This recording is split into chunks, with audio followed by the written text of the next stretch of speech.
जय श्री राम साथियों, राधे राधे और नमस्कार। साथियों, शिव पुराण का आरंभ शौनक मुनि द्वारा पुराणों की कथाओं के सार्थक संबंधी प्रश्न से है।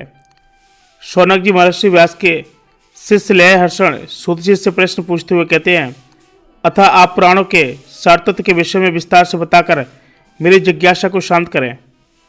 मुनिवर, ज्ञान, वैराग और भक्ति से प्राप्त होने वाले विवेक की वृद्धि कैसे होती है? काम, क्रोध, मोह और अहंकार साधारण मनुष्य इस मानसिक विकारों का निवारण कोई साधु पुरुष किस प्रकार कर सकते हैं? इस कलयुग में सभी जीव तामसिक प्रवृत्ति के हो गए हैं। उस जीव समुदाय के अंतःकरण की शुद्धि किस साधन द्वारा संभव है? मुनिवर, मुझे कोई ऐसा शास्त्र बताइए जो कल्याणकारी वस्तुओं में सबसे उत्कृष्ट एवं परम मंगलकारी हो, पवित्र करने वाले उपायों में सबसे पवित्रकारी उपाय हो।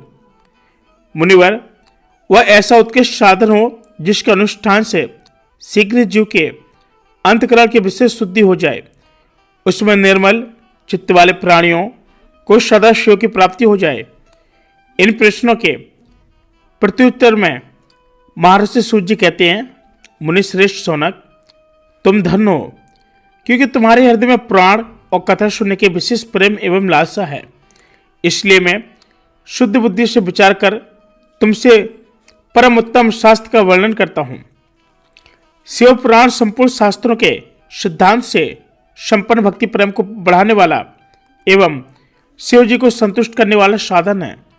यह शास्त्र कानों के लिए रसायन अमृत स्वरूप तथा दिव्य है। तुम इसे श्रवण करो।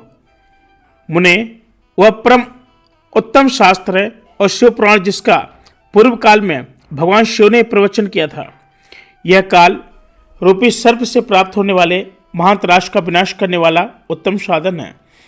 गुरुदेव व्यास ने संत कुमार मुनि का उपदेश पाकर बड़े आदर से इस पुराण का संक्षेप में प्रतिपादन किया है। इस पुराण के प्रेरणा का उद्देश्य है कलयुग में उत्पन्न होने वाले मनुष्यों के परम हित का साधन। यह शिव पुराण बहुत ही उत्तम शास्त्र है और इसे इस भूतल पर शिव का वानर स्वरूप समझना चाहिए और सब इस प्रकार से इसका सेवन करना चाहिए। इसका पठन और श्रवण सर्व साधारण रूप है। इससे शिव भक्ति पाकर श्रेष्ठतम स्थितियों में पहुंचा हुआ मनुष्य शीघ्र शिव पद को प्राप्त हो जाता है। इसलिए संपूर्ण यत्न करके मनुष्य ने इस पुराण को पढ़ने की इच्छा की है। अतः इसके अध्ययन को अभिष्ट साधन माना गया है। इसी तरह इसका प्रेम पूर्वक श्रवण भी संपूर्ण मनोवांछित फलों को देने वाला है। मनुष्य अगर महादेव भगवान शिव के इस पुराण को सुने तो वह पापों से मुक्त हो जाता है एवं इस मनुष्य जीवन में बड़े से बड़े भोगों का उपयोग करके अंततः शिवलोक को प्राप्त होता है। यह पवित्र शिव पुराण ग्रंथ 24,000 श्लोकों से युक्त है तथा इस ग्रंथ की 7 संहिताएं हैं। मनुष्य को चाहिए कि वह भक्ति, ज्ञान और वैराग्य संपन्न होकर बड़े आदर को इसका श्रवण करे।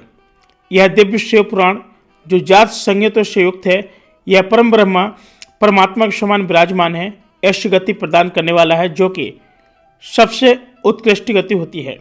जो व्यक्ति निरंतर ही जो भी अनुसंधान पूर्वक शिव पुराण को बोलता है, वह नित्य प्रेम पूर्वक इसका पाठ मात्र करता है, वह व्यक्ति निश्चय ही पुण्यात्मा है।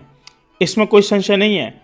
जो श्रेष्ठ बुद्धि वाला मनुष्य अंतकाल में भक्ति पूर्वक शिव पुराण को सुनता है, उस पर अत्यंत प्रसन्न हुए भगवान महेश्वर उसे अपना पद धाम प्रदान करते हैं।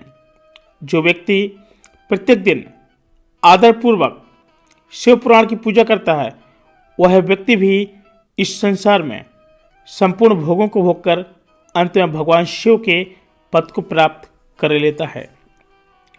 यह शिव पुराण निर्मल तथा भगवान का स्वस्य है। जो यह लोक और परलोक में भी सुख चाहता है, वो आदर के साथ प्रयत्न पूर्वक का सेवन करें और यह निर्मल एवं उत्तम शिव पुराण धर्म, अर्थ, काम और मोक्ष रूपी 4 पुरुषार्थों को देने वाला है। इसलिए इसका सदा पूर्वक श्रवण एवं पठन करना आवश्यक होता है। साथियों, आज की कथा आपको कैसी लगी वीडियो को लाइक से सब्सक्राइब करके जरूर बताएं। हम लेंगे पुनः एक और नए कथा में, तब तक के लिए जय श्री कृष्णा, जय श्री राम, राधे राधे।